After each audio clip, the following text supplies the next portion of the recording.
Hi everyone, I'm Lauren. I'm gratefully sober. Hey, Lauren. I got a big mouth, but I'll still use this. So my sobriety date is October 5th, 1988. And thank you for asking me to speak. It's always an honor to speak, especially at an anniversary. And I have done the steps the way they're laid out in the Big Book with 2 Big Book Step Study sponsors. A grateful, loving God, and for that I am fully spiritually awakened, and I awaken more every day.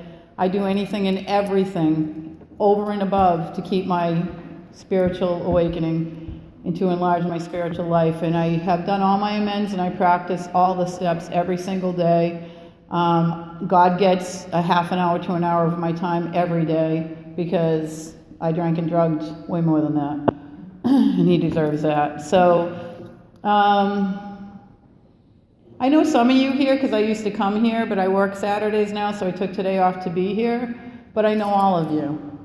I know every one of you because you are the same light as me. You are my sisters and brothers in God. That's exactly what you are. The way I like to, I let God come through me. So whatever I say is God. It has nothing to do with me. However, this whole week has been around fear for some reason. Every meeting I've been to has been on fear. I go to Course in Miracles on Friday, and it was the reading I did yesterday for them was about fear. So I guess that's what I'm supposed to touch on. So I did not grow up in an alcoholic home, but I did grow up in an extremely effed up home like all of us. My father died in front of me when I was 10 years old. It twisted me. My mother never remarried, so I never had a male role model, so I had to kind of get tough on my own. My mother worked 2 jobs, so I brought myself up basically. When my father died, let's go even way back, because that's what we do in our writing. From the time I was this big, I'm the last of 6 children. From the time I was this big, and I know a lot of you can identify with this, and I'll explain to you what that is. From the time I was this big, I never fit in. I used to look at my family members and go, this cannot be my family. I always felt like something was wrong with me. I felt like I came from another planet. I would look around and think to myself, this can't be right. I literally got kicked out of kindergarten Bible vacation school. First day I went, my mother had like 6 kids. She couldn't wait to get rid of all of us. She shoved us into this vacation Bible school. I heard the lady talking about Jesus. And then I heard her talking about a punishing God, and you should fear God, and God watches you, and you're responsible for what you do. And I put my hand up and I said, that doesn't sound right, that God would punish you. And she called my mother and said, come get her and do not bring her back. And my mother slapped me across the face as hard as she could. You little animal, you can't even go to church. And I got a real bad feeling for church in my life for some things that had happened in my childhood. I'm not a religious person for that reason today, but I'm extremely spiritual, and to me there is a difference. I heard it in AA years ago, religion is for people afraid to go to hell, spirituality is for people that have been there, and I have been there, and I have come out the other side. So there's that feeling, and I'm sure a lot of you can understand what that feeling is. I don't fit in. Nothing's ever right. These people can't love me right. So I continue on with life. And because I am turned up on high after I watched that situation happen with my father, and mind you, I don't stay in story. I won't even allow my sponsees to stay in story. I'm like, that's a good story, now stop it, I don't want to hear it again because it's not serving you. It's punishing you. And how many of us kept the story going our whole life to punish us? That's all the ego does. It comes in every day to punish me. It comes in every day to pull me away from my source, whom I choose to call God. It's constant. It's a hook that's always coming in to go away from God, away from God, away from God. And I have to do mind training, and that's what this step work is, and my other spiritual work is mind training, to keep me spiritually centered with my source. I literally have looked at sponsees and they're out of their mind, and I go, look up, look down. The box you're in right now is the only thing that's real. The only thing that's real is the now. Everything you're looking at is an illusion. You've made a movie up. The very first thing I do when I wake up in the morning is I put my hand on my heart before I even get out of my bed and get on my knees, and I say, God, please take this world from me. I don't want this world. I do not want the world I created. And it was scary to come to this point because I thought, what if I do that and I lose my kids or whatever? You won't. Everything will become a gift to you. And I had to learn this through this Course in Miracles thing I do. And the guy that would teach that, I would say, kind of scared to do that. He goes, you're going to see everyone as a gift if you continue to do that. And so I say, please take this world away from me, God. I only want your love. I only want God's love today. I only want God's will today for me. I only want God's world that he wants for me today. That world does not contain the ego. That world does not contain the darkness that I carried within me since the time I was that big. And I'll tell you what I found that to be. And if you understand what I'm saying, you are a light worker. You came here from the other side. You incarnated to carry the light. Why we chose to be alcoholics and addicts to do it, I believe for me, I had to hit a bottom in life to rise up. Nobody, me and him were just saying it, absolutely nobody I've ever seen has walked through the door of Big Book Step Steady because you got nothing to do. My life's awesome. I think I'll go right for a year. That sounds wicked good. I think I'll pull up everything about me and look at all of my fears and resentments and turn all the shit around on me. That sounds awesome. No, you walk through that door because your life is shitty and getting shittier. There is no other reason why. I've never seen it happen like ever. And I have brought 35 people to step 3, and I have maybe 6 girls right now. Because everybody's gung-ho when they see me. They're like, wow, Laura, beams are light. I want that. I'm like, do you? Because this is work. This is daily mind training. It's easy, but it's hard. It's like when you come in AA and they say, don't drink, go to meetings, ask for help. It's really an easy thing, but it's really hard for a twisted soul like us. So I'm a child, and I grow up, and there's nothing but fighting in my house. And whenever I would question anything, I would get slapped across the face. And then it got to the point, my mother was an orphan, so she never knew love. And she knew of a fire and brimstone God, and she taught me that God. And she would say when something would happen to the neighbors, look see, God's watching them, and they're getting punished because they're horrible. So this is the God I grow up with. When I hit about 13 years old, me and my friend are laying in the sun at her grandmother's house, and grandmother's not there, and we go in and we find whiskey, and we make like a whiskey sour. There was some envelope of stuff, and as soon as that went down my throat, the monkey mind stopped. The story stopped. I mean, non-stop story.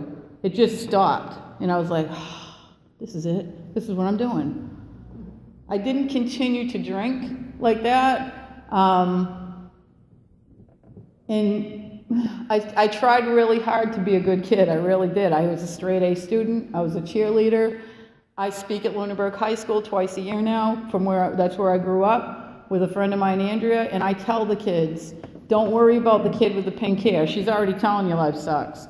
Worry about the cheerleader or the football player, the person that when you look at, and this is probably all of us when we're young, how are you? Fine. Because I couldn't let anybody know that inside there was this hole. And inside I felt like if you know me, you'll hate me. People's opinions were crucial to me. From a very young age, I started making people my God. They became my idol. And whatever a friend thought of me was crucial. And if there was a girl in school that I liked, I didn't want to be like her. I wanted to be her. And I would go over to her house where she'd have 2 parents, and I'd be like, I would go home and it would make it worse for me. Because it's like me and my mother, our lights are getting shut off because my mother's trying to work 2 jobs. All my other brothers and sisters had grown up at this point, but me and my other sister were still there. My mother is just like pounding that, pummeling that, punishing God at me. And I'm thinking to myself, well, there's a God he blows because he killed my father in front of me. Who does that? Because my mind is so twisted at this point, I can't even comprehend that. First of all, my father was 72 when I was born, so we're talking old. He was 37 years older than my mother. So when I was 10, he died in front of me. But come on, in 1970, 82 was freaking old. It's like 100 now. So He's gonna die, but my little mind can't comprehend that. So I think I've killed him because my mother won't even come home that day. She tells me to call an ambulance, and I call the wrong one. Twisted. And I'm twisted at that point. And so now I'm in school, and now I'm becoming the chameleon. You can't know who I am. I will do anything to fit in. I will do anything. And I start to party, and I'm puking every time I party. But every time I party now, I'm hitting around 15 years old. Every time I party to pass out. I don't know that this is a phenomenon of craving. I have no idea that I have a different mind than most people, and that I have an allergy to alcohol, and that once it hits my system, I can't stop. But now I'm in full people-pleasing mode, like full people-pleasing mode. And I go to a party, and I meet a guy there who's 4 years older than me, and I didn't even like him, but he partied a lot. And I blame nobody, because I'd have found this shit. He taught me how to snort coke. He'd hand me put this on your tongue. What is it? It's called Microdot. All right. I mean, I would do anything to fit in. He'd bring me home tripping. My mother wouldn't know what was going on. She hated him. But she didn't hate him enough, because I lived in fear all the time of what to do next. And fast forward, I was about 16, 17 years old, and I was very smart, and I was going to go to college to be a lawyer, and the room was set and everything, and I got pregnant, and I had an abortion, and it didn't go well, because it was done in a back thing in Boston, because back then it was, we're in the 70s. I'm old. And I had to go to the hospital, because I was literally dying, and they had to call my mother, because they did that back then. And she had to come out of work, and she had to come there. Now, I have 2 daughters today, and I can't imagine ever doing this to my daughters, but this is how twisted I had grown up in, and I'm sure all you can relate to this. She's standing there, and the doctors are saying, your daughter is basically in a real bad place. We might have to do a hysterectomy. Her temp is 105 degrees, and my mother looks at me and looks at the doctor and shocked the doctors, because she said, you better hope God doesn't kill you, because you deserve to die for what you just did. You're horrible, and God knows it. And she looked at my boyfriend at the time, who later became my husband, and said, you're both tarnished. You're marrying each other. And I listened. And I didn't go to college, and I graduated high school in June. And in the same church I go to meetings today in Lunenburg Center, I got married. I'm walking down the aisle in this big hoopla wedding. I'm 18 years old. Don't even like this guy. In fact, we're fighting with knives every time we drank. But hey, that's what I'm supposed to do. I would look at him daily and go, I hate you. He's like, well, I hate you too, so whatever. And then it was crazy. And then at around 20 years old, because he didn't fill the God hole, because we're always looking for something to fill it. It's got to be a guy, right? Because the guy's going to be the idol. You're my God, aren't you? You're not my God? Wait a minute, what happened? Well, now I'm going to have a baby, because that'll love me. So I have a baby, and I love my child. I love my children, as we all do. I dragged that poor little boy through a living hell between me and his father. We fought all the time. We drank first of all, I never drank during the week. I want to say that. I never drank during the day. But when I drank on the weekends, I drank and drugged to pass out. So I'm not that. I never got a DUI, never walked a line, never blew in a breathalyzer. None of these things happened. I was saved from those things. But when I drank and drugged, I meant business. When I went out and drank, I drank 50, 60 drinks a night. And I had a high tolerance for pain. So this poor little boy, it's heartbreaking when I think about it. And I hung around people like me because, water reaches its surface, right? So I was just having this talk with one of my sponsees on the way here. We are energy. This is biology 101. You are energy. The world is energy. You are energy stuffed into a skin suit. That's what you are. And if you're thinking negative stuff, the universe can only answer yes. I've learned this to be true. I've tested it for you in case you don't believe me. So if I get up and I go, really? So if I get up and I go, my life sucks today, the universe goes, okay, yep. And your life starts sucking. Once you do this work, you start to see, how did I keep calling in these relationships? Why did these things keep happening to me? Am I just a magnet for shit? No, you're a magnet. You're a magnet to the energy, and you brought it in. So you bring it in. Every time something happens to you, you can look at that person and go, thank you for being an actor in my play. Sorry I made you an actor. Should have made you Jesus, but I made you Judas, but whatever. Thanks a lot. And please forgive me for making you an actor, but I have to look inside of me. If someone is doing something today, they cannot possibly affect me unless they're doing something that is setting something off in me. And I've seen this through my writing.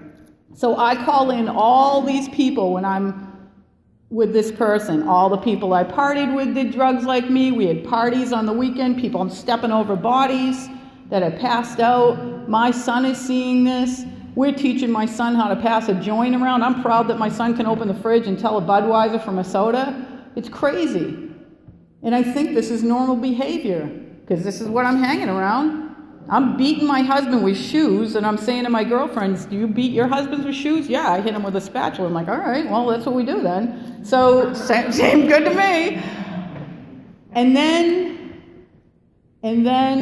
my son was like 5 years old, and he was looking in the mirror one day, and he was doing our fight, and it broke my heart. And he's talking, doing his part, and he's doing my part. And he's doing his part, and he's doing my part. And he's doing it like every day. And it's breaking my heart, because this kid now is like stuck in the middle of the most volatile thing I can even tell you.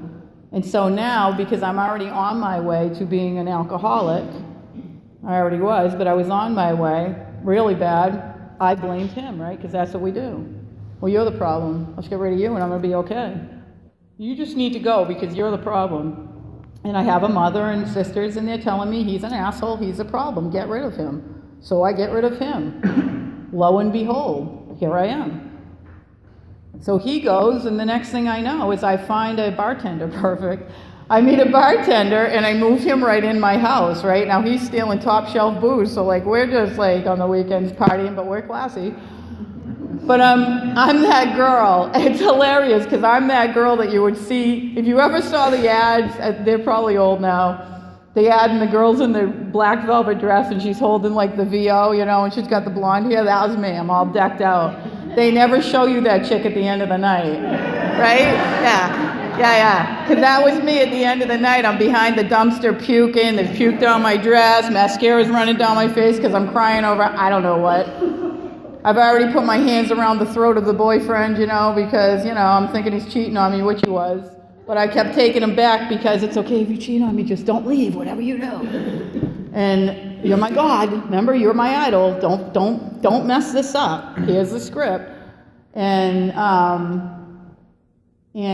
he cheated on me. And I found out, and he was like probably the first love I actually had.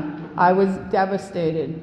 But not devastated enough to move another guy in. So out he went, and in came another one. So the ass of him became the face of another one. His name was Rob, and the next one was Bob. It's almost hilarious. And Bob comes in, because I just told you we're energy, right? I just told you you're calling in everything you're thinking about. So I call in Bob next, and Bob comes in and cheats on me. And I'm thinking, what is happening? How is this happening? I'm such a nice person. Like, what is going on? I'm calling it in. My guides are trying to say, have you had enough? Wake up, Laura. There's a little boy involved. And I don't mean to guilt anybody here, but if you have little kids or you had little kids, and you were doing what I was doing, and I know you were, you destroyed them. We caused massive harm to these human beings. Massive harm. I have a daughter today that I had in sobriety, but because I hadn't done this work in sobriety, she's my middle one. The younger one is the nicest, kindest person. The middle one is me. She's batshit crazy half the time. And she can be nasty and sarcastic. And I have to look at her and go, I created that. Isn't that awesome? I get to get the wrath of me all over again. How I treated people. Nothing shows up in front of me today that I have not been asked to show me how I used to be. So if you think someone's shitting on your dinner plate, look at them and say, I used to do that. I used to do that. I used to treat people like they either were my possession or a piece of crap to me. And I can look at that and I can go, you'll literally see me put my hand on my chest today and go, God, you know what? I forgot to forgive that guilt in myself. Could you please forgive it with me? And now I can forgive it in my brother or my sister. And I can see the light through you. I look through the human today and I see the light in you. And I'm an empath, so I'm a spiritual empath. I feel everything. I can look at you, I can feel your energy, and I can hear a story come off you quickly. And I don't know why I have that ability, but I came here that way. So fast forward, life is getting really shitty at this point, and I'm working at the phone company. I just retired 4 years ago, thank you God. I walked away with a nice pension and my benefits, thank you God, which is unheard of for a woman, extremely thank you God. I work a part-time job today that's amazing, thank you God.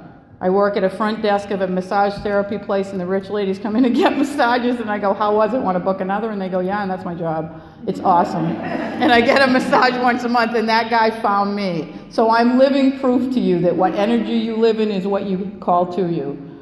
I wasn't even looking for a job. So anyways, I'm teetering all over the place to try to get you to understand, especially newcomers in here, you are your enemy. Nobody is doing anything to you. You are not a martyr. You are not a victim. Get off the cross. We need the wood. Seriously, you are not a martyr. You are not a victim. But when we come in these halls, oh my God, are we victims?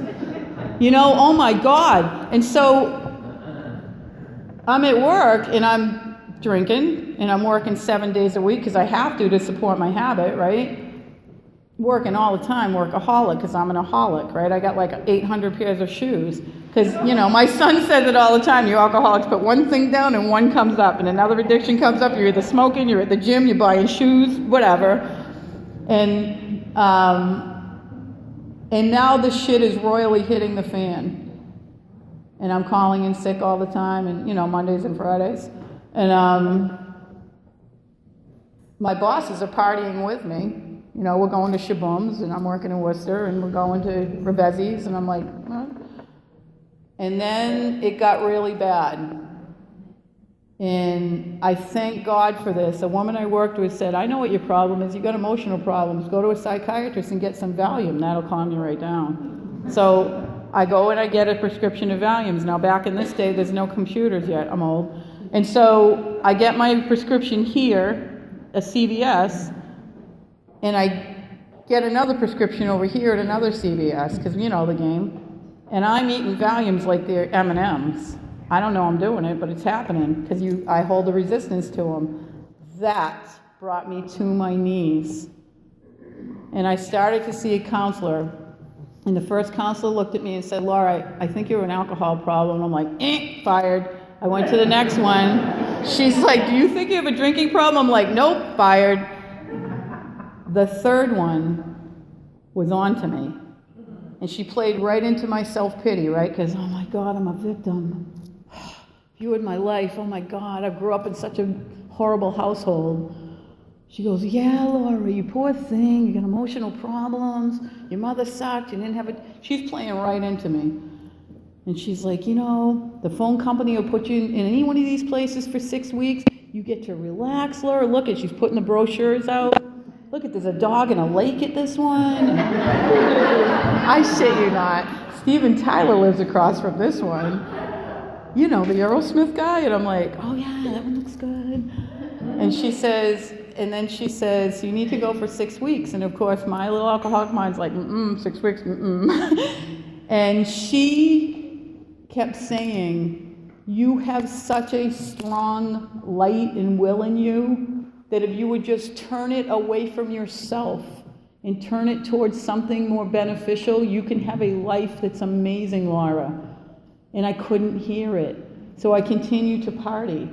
But this smart woman hires this other woman, let's call her an intervention woman, and every night, at Saturday night, I would come in around 2 o'clock, and my phone would ring. And I'm living with that boyfriend, by the way, that's cheating on me, but I didn't know he was cheating on me until I got in AA. And the phone would ring, and I would be drunk out of my mind, and this lady would say, "Are you ready?" That's all she would say. And I say, "If I find you, I'm going to kill you." And that bitch would call me every Saturday night. I'm not kidding you. So one Saturday night, I'm a blackout drinker on and off. So one Saturday night, me and the boyfriend went out with our friends, and he was hitting on someone at a nightclub, and I took it on the rocks glass and threw it at him, knocked him out. So the bouncers kicked him out because they were always trying to protect me.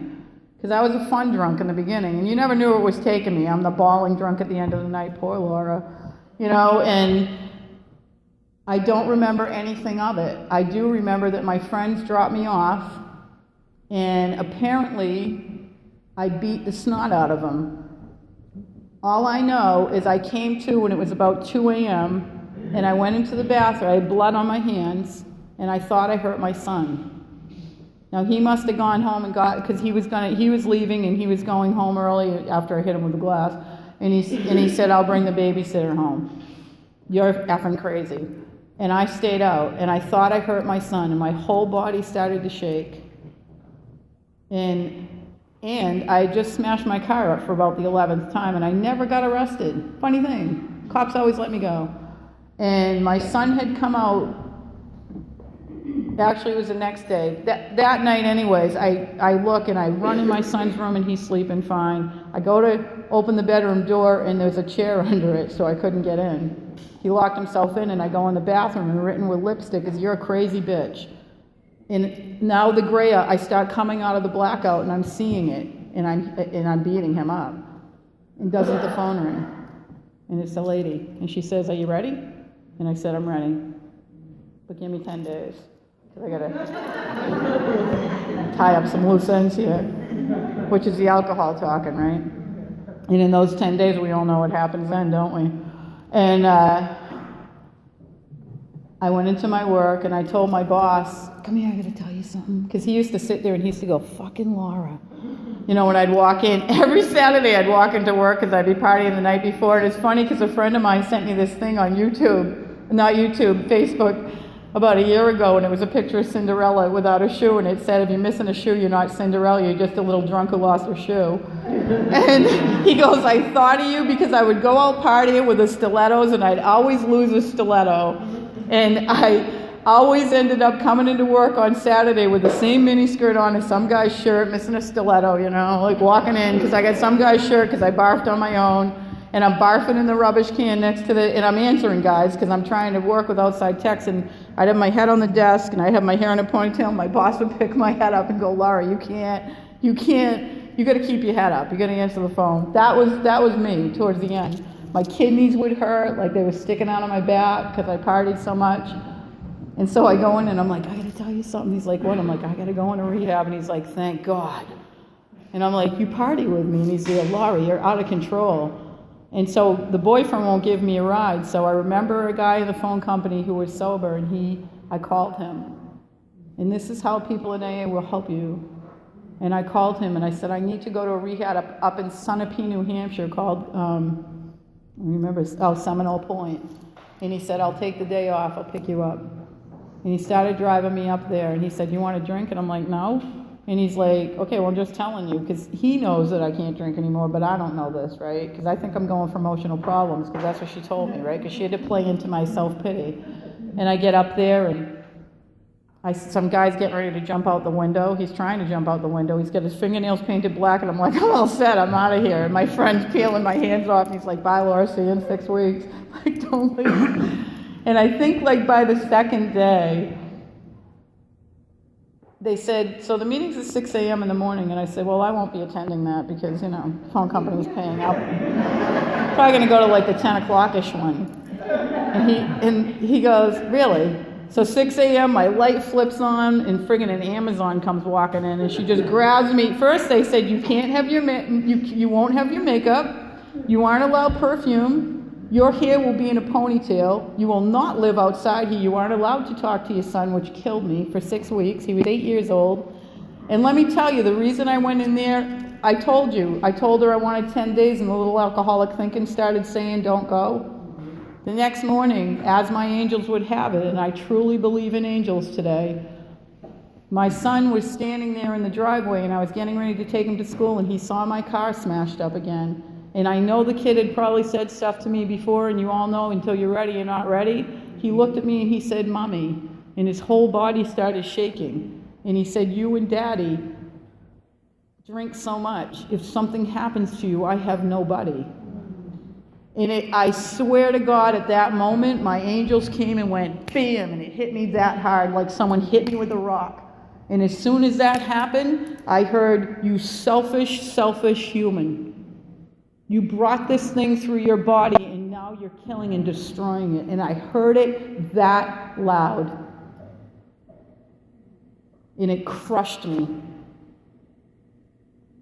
And I packed my bags and got ready to go for my son, not for me. My son is 38 years old today. He's one of my best friends, and if you met my son, he would tell you I was born to save my mother's life. I saved my mother's life, and he knows he has. In his song, when I got into the rehab, "Wind Beneath My Wings" was playing, and I used to send him a letter and say, "That is you. You are the wind beneath my wings, and all I ever want to do someday is dance at your wedding to that song." And my son got married 6 years ago, and I danced with my son to that song. And 300 people in that room bawled their eyes out because they knew that that was my dream. And I held him by the face, and I said, "I'm so sorry. I love you so much." And he said, "Mom, you have been an amazing mother. You have gone over and above to prove to me a living amends." That's what I'm talking about, you guys. That's what the Big Book Step Study's about. And I went into that rehab, and the guy said, "Do you even know why you're here?" And I said, "Yeah, I got emotional problems." He said, "No, Laura, you can't drink." And I'm like, "No, you're brainwashing me." And he goes, "Well, your goddamn brain needs washing." And then, so that morning, the woman rips me out of my bed, 6 a.m., "Get your ass in the meeting." I go to the meeting, he puts me in a chair, and he kicks the chair to the middle of the room. And there's like 72 people around, 75 people around, and he says, "Go at her." And they let me have it. And I was mad. They let me have it. I tried crawling out the window, because, for a fact. And he said, "Where are you going?" I said, "I'm leaving." And he said, "Well, you can leave through the front door, but the phone company said to tell you it's against medical advice and you're fired if you leave." And I'm like, "Oh my God, I'm trapped." I learned about this disease. I learned that I took it as a moral issue, being a mother and a woman. I went into AA full of I'm ready. I did 90 meetings in 90 days. I stayed away from a relationship. I broke up with that boyfriend. I went on commitments. I pushed in the chairs. I did whatever. I had a sponsor who made me go on commitments as soon as I could. That was back in the day. They kind of sugarcoat AA today. I don't understand it. The old timers would say, "Laura, shut up, sit down, don't talk about that." No. I listened. I was desperate. When I walked out of the rehab, the guy said, 1 in 72 of you will make it past 20 years. I stood up and said, "That's me." You can be anything. So I go through 10 years of sobriety. God's up front, but now I meet the husband who's not in AA. I have my 2 daughters. Life is getting real, real good now. It's on a platter. It's awesome. Got the family, got the job. My son's doing well. And what does it say in the Big Book? If we don't enlarge our spiritual life, if I don't do these steps, because I'm doing 1, 2, 3, 1, 2, 3, 1, 2, 3, couple AWOLs. And it says if you don't enlarge your spiritual life, the man that gets everything will pull the structure right down on his own head. That was me. My life implodes at 21 years sober. My husband comes home and says, "I don't like you. I can't stand you. I don't want to be here." And I'm like, "Wait a minute. This isn't in the script. You're not following the script, dude. What happened?" He's already cut himself off from me, like down below, because he's passive. And passive people, I'm the one that goes like this. He's the one that goes like this. He's following my instructions. As far as I know, everything's okay. So I'm blindsided. And I go into a meeting in Lunenburg, looking back on it, I was a friggin' mental case. I was restless, irritable, and discontent to the 10th degree. I hated my job. I hated everybody. I hated everything. I'd look at AA and go, this is it? And I went up to the meeting bawling my eyes out, and 3 people, and I thank you God, came up to me and said, Laura, you got untreated alcoholism. And I said, no, I don't. I got 21 years. And they said, you gonna drink? And I said, Uncle. And I walked through the doors, a big book step study, and I got a sponsor. Actually, she got me, but she wasn't really, she was having issues. She had drank. And I read with her, and then Peggy, who's a really good friend of mine, would take me to this meeting, and we would meet outside, and we'd go to Holy Cannoli, and then we'd sit in her car and talk, and she'd say, I'm not telling you what to do, but you're going through a really tough thing right now, and you are a very strong spirit, and you need a very strong sponsor. I'm not saying it has to be me, it can be Sue, but it shouldn't be the person you have right now, I'm just telling you. And so pray on it, and I did, and I got Peggy, and she brought me through. And I did what all of you, anyone has done, and I did the first, second, and third step, and I got on my knees, and I did my promise to God that I will carry other women through this. I didn't mean it, but I have. And then I continued to write, and my mind was so twisted at that point. She told me to write for an hour, and I couldn't find an hour because I had kids, and the husband was still in the house. We made a deal that he would get counseling, and I would do the writing, and here I am manipulating, right? I'll fix this freaking marriage. I'll show him I can fix this, because I've never had a family, and this is the family I finally created, because my family of origin was crazy. And my thought was, you're not leaving this family, dude. You're not screwing this whole script up. That's not happening. And I was with him 23 years, so I was like, I can fix this. Well, he's already out, and I don't know it. And he's getting counseling, and I'm going downstairs and writing, lighting the candle with God, doing my writing, coming upstairs, saying, how's it looking with us? And he'd say, I don't know what to tell you. And I'd call my sponsor, and I'd go, this stuff's not working. He's not getting better. She's like, we're so twisted. So she's like, Laura, just keep writing. And God will reveal. And I do this, and then I call her, she'd see him in a meeting. She goes, are you writing? And I said, no, I don't have time to write for an hour. She goes, Jesus Christ, do you have time to write for half an hour? And I'm like, yeah. She goes, well, then write for half an hour. I go, well, you told me an hour. She goes, go home, put a sign on your bedroom door that says, no one knock on this door unless this house is on fire. And there was a sign on my bedroom door, and that's what it said. And when I went down and wrote, I wrote, and I was desperate. Still manipulating, right? Because we're self-centered. It's all about us. I'm going to fix this shit. I finished. I started reading my 5th with her. I did my fears. And all I saw was how riddled with fear I was from the time I was this big. And I'll tell you, just because you do this work does not mean fear goes away. Fear is actually an emotion you have to have. So you don't stick your hand on a fire and you don't step in front of a car. That's normal fear. But in an alcoholic mind, our instincts have gone astray. So we fear, basically all fear is fear of death. Not so much of your body dying, but fear of death of everything. The guilt, the shame, everything and everyone around us. Our fears are the fear of death. Basically what my fear is, I've seen through all my writing and my spiritual work, it boils down to this. No matter what you're thinking today, whether you're angry, whether you're hurt, whether you're sad, whatever your emotion is, it's fear. And it's wearing a hat. Let's call it anger or rage.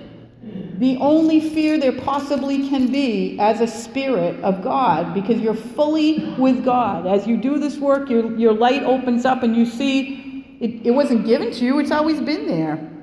It was just full of all this crap, right? It's not there anymore. And so you see the only fear you can actually have is the fear that you're going to be alone and you're not being taken care of and that God doesn't love you and you're not worthy of God's love. That's the only fear there is. And the ego is telling you that every day. And the truth is, God loves you.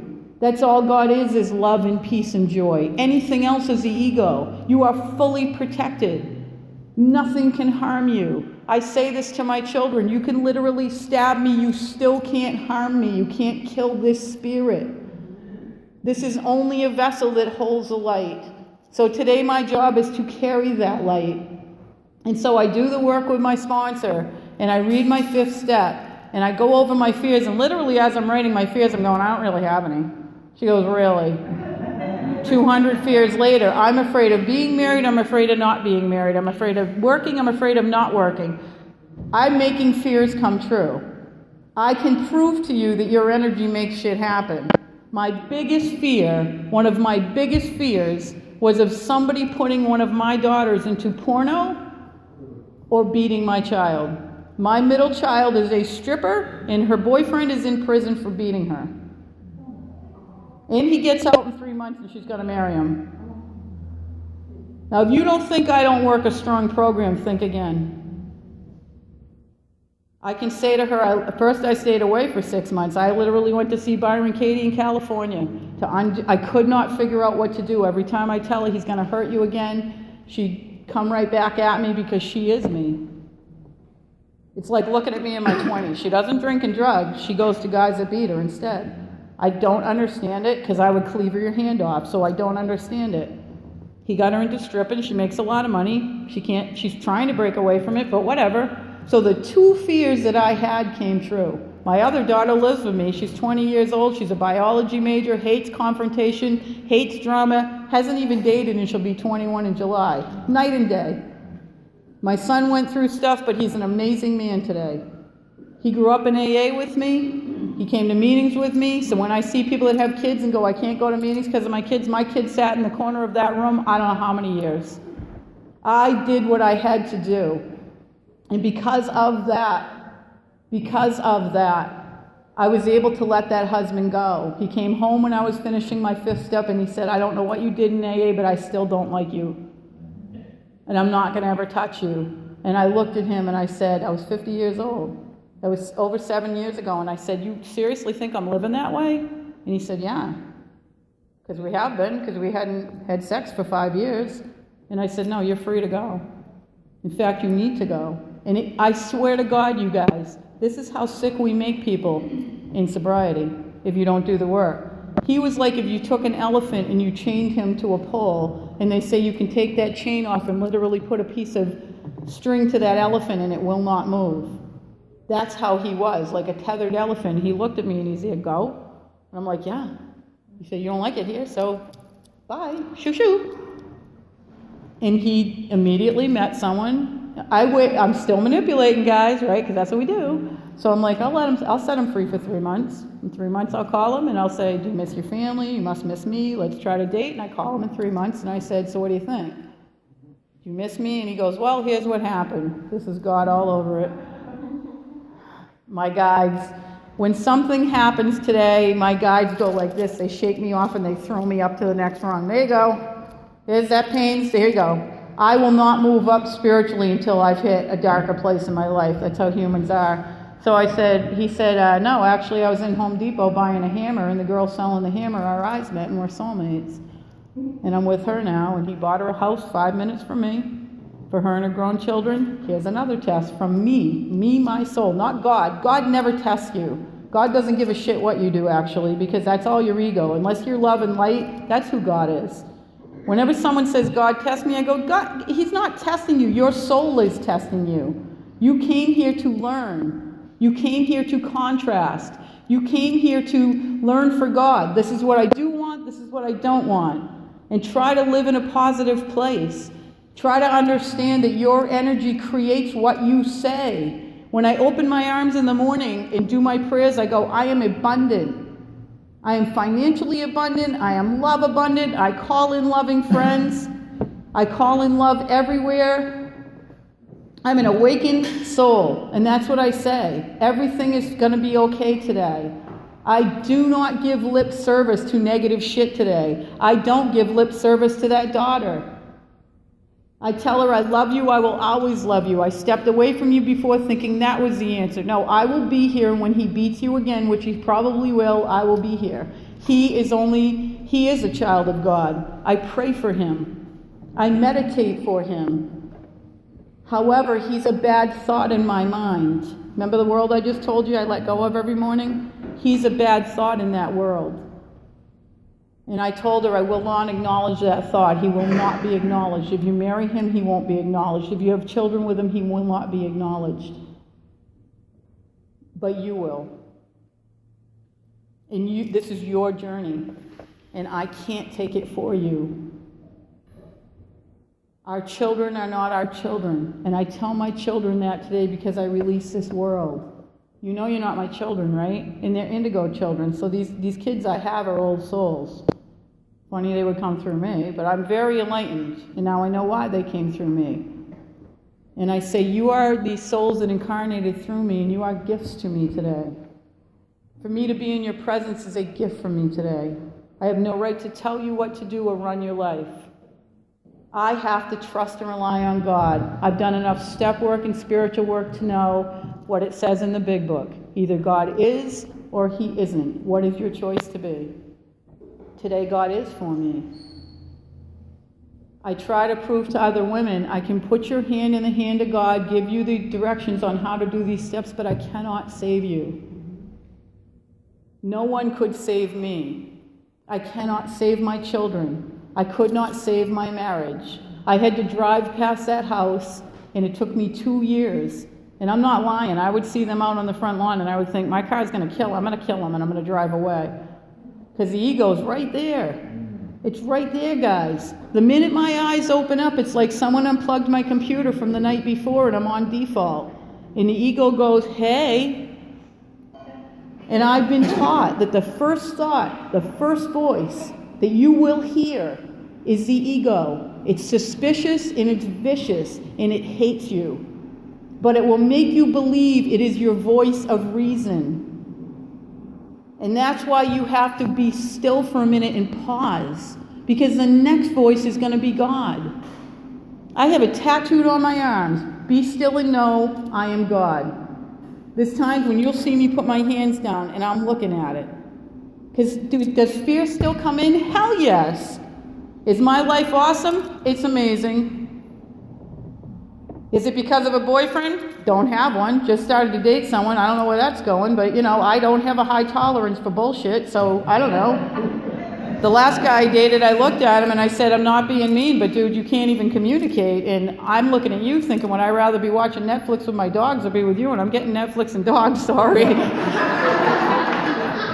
But honestly, whenever I even break up with someone, I go, I want to thank you for being in my journey. You've taught me that I need to look at myself, that I thought I could fix this in a human being because I saw some light in you, but you're talking about the ex-girlfriend, so obviously you're not in a light place. It's not up to me to bring you out of that. You're an awesome human being. I'm an awesome human being. Together we don't belong. And I've never left a relationship with anybody calling me names. And I can honestly say this, I hope I can say this, that if any one of you, and I've been around for over 28 years, meet anybody in AA, and you say, Laura, I hope that no one would ever say anything bad about me because I do not talk shit about anybody in this program. I do not think I'm better than you. I don't gossip about you. I don't judge people because who the hell am I? I am here to put my hand out and say, I am the light of God. And if I see you and you're all fidgety, you will see me put my hand on your heart and I'll look you right in the eye and I will say, did you forget you're the light of God? You forgot that? And you'll start crying, and here's why you'll cry. I'm bringing light down through my heart, out my hand, into your heart. And I'm touching you what you are. That's all you are. You are nothing else but pure light.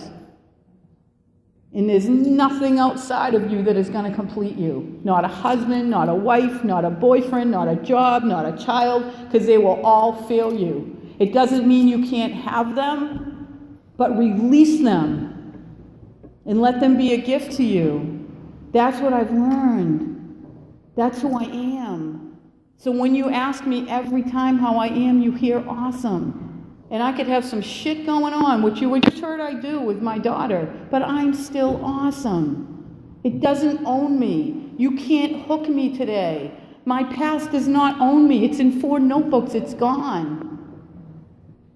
So if you're thinking of doing this work, oh my God, you're sitting in this room because you are what you are. You know what you are.